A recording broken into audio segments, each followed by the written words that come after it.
Ayan guys, from the elevator, punta na tayo sa room 209. Let's go!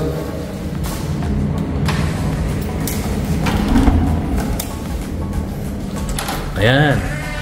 So pagpasok natin, nasa harap ka agad yung salas at saka yung dining table. So ito na yung sala, dining table, andito yung television, at syempre kailangan nating silipin yung kusina. Wow! Ito na yung kusina. Mayroon ng fridge, oven, ayan yung mga kitchen cabinets.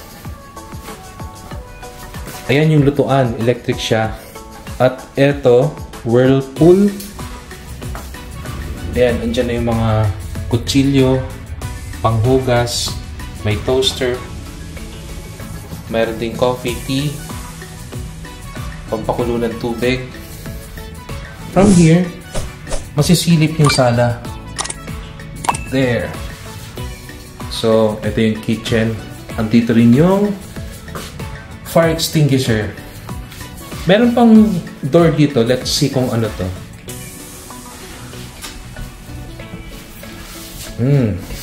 Andito meron pang isang washing machine. At ito na yung heater machine. So, from sala, oops, nahulog yung ticket. So, from sala, papakita ko sa inyo yung terrace. Wow! Napakaganda po ng panahon ngayon. Look at the clouds. So, meron dito dalawang upuan at isang mesa. Masarap ang coffee dito. At ito naman po yung view. Ayan yung magtataas ang building. So, let's see the view from the other side.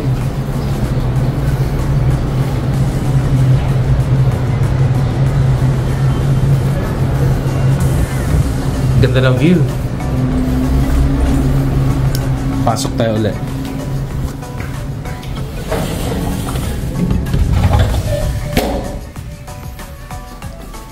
Okay, nabisita na natin yung kusina, sala, at saka yung dining table. So, from the main door, mayroon ditong powder room. Hello? Ayan. So, puntahan natin yung mga bedroom. Ayan nga po pala yung hallway. So, the first bedroom na makikita nyo ay ito. Napakalinis niya at napakabango. Makikita nyo kaagad yung toilet and bath. Ito siya. Meron rin siya mga body lotion, conditioner, shampoo. Mayroon na rin blower para sa buhok ko. Telephone, shower, andyan yung mga towel, and of course, yung bathtub. So dito sa first room, mayroon siyang dalawang single bed.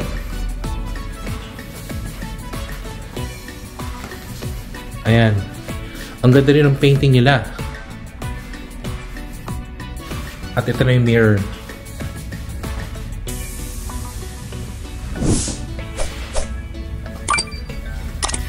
So, from the first room, ito naman po yung view. Tingnan natin yung view. Ang ganda.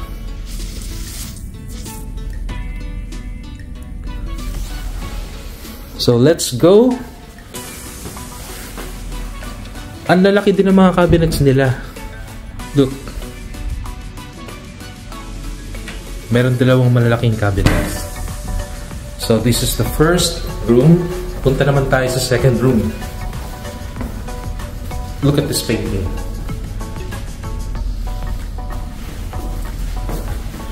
So, heto yung second room. Pagpasok nyo, makikita nyo kaagad yung toilet and bath. Heto na yung bathtub. Yung mga towels. Andun ako. Provided na rin yung mga toiletries. Ayan, may blower din. Napakaganda ng toilet nila. Yung toilet and bath. At napakabango. Napakalinis. Ang sarap mag-stay dito. So, let's check the bed. So, ito naman yung bed. I think dito kami matutulog ni Mrs. Yung unang room for my daughter. Ang lalaki din ng cabinets nila. Provided na rin yung hangers at saka sleepers. May phone. Ang ganda ng painting. At meron ding sofa. Masarap magkape dito at magkwentuhan. Oh, may plancha pa. May tubig at napakalaki ng mirror. So let's check kung ano yung makikita natin na view from this room. Wow.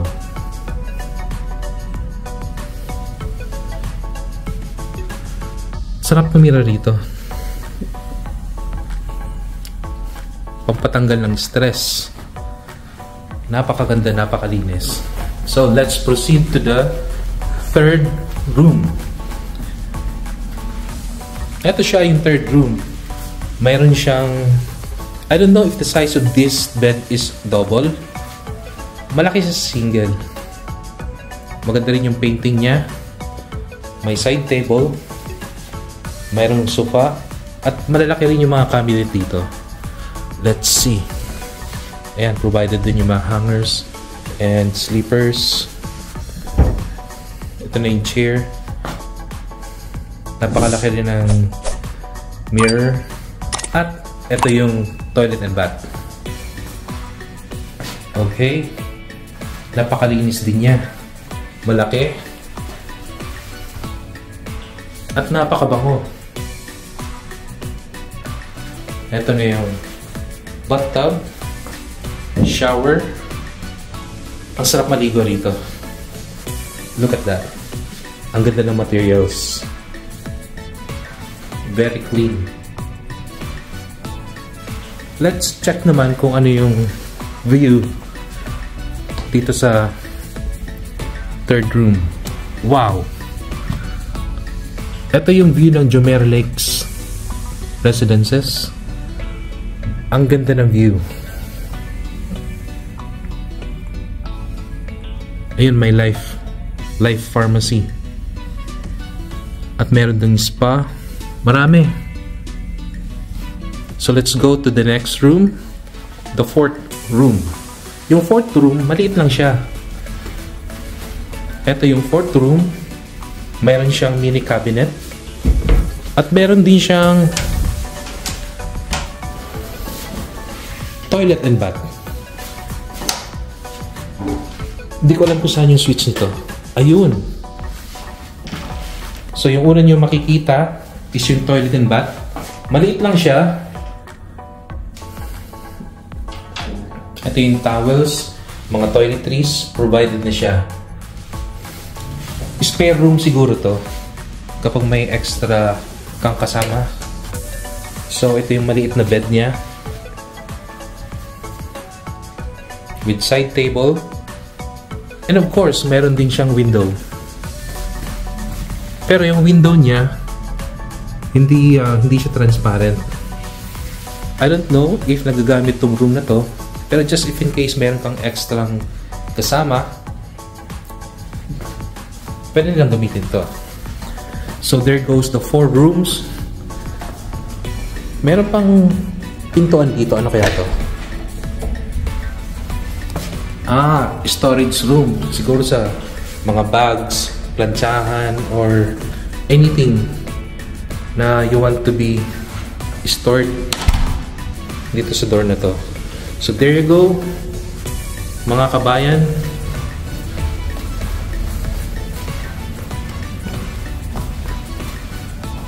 So sa mga bago pa lang po sa channel ko, welcome po sa channel and thanks for visiting. Sa mga friends ko na laging dumadalaw at nagko-comment, Maraming salamat po sa suporta. Thank you po sa inspiration na binibigay niyo sa akin to do more videos, to do more vlogs. Thanks for watching. Bye!